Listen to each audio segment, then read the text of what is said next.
Okay, good day, guys. Welcome back. Now, those of you that are yet to subscribe and you've not subscribed, make sure you please click on the subscribe button, like, share, and also make your comments. Now, let's take a look at this gold, right? Yesterday, I did an analysis on this gold. We talked about having a bullish move first, right?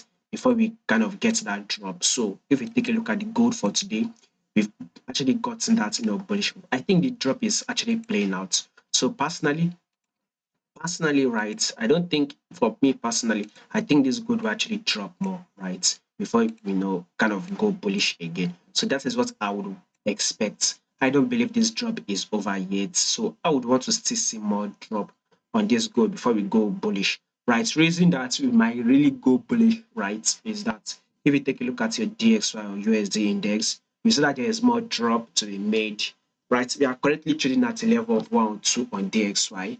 So let's see it drop to a level of 101. So as that drop will be made on DXY, as that drop will happen or will be occurring, right, then we would see, kind of like a rise in gold or any other thing we will be trading to this USD. So that is what this is one of the reasons why I'm saying I would want to see this gold actually drop to a level, at least let's see a level of 1860. So we are currently trading at 1872. By the way, it should have moved away. It just depends on when you are watching it, if you are watching it early or late.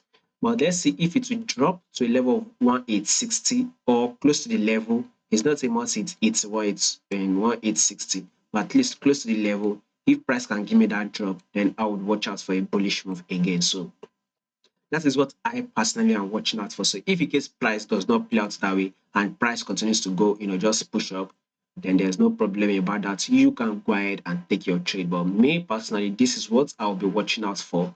If this gold can drop to a level of 18, maybe 60 or 62, then I can consider to, take the buy. And if it does not, then it is up to you to know how you take your trade.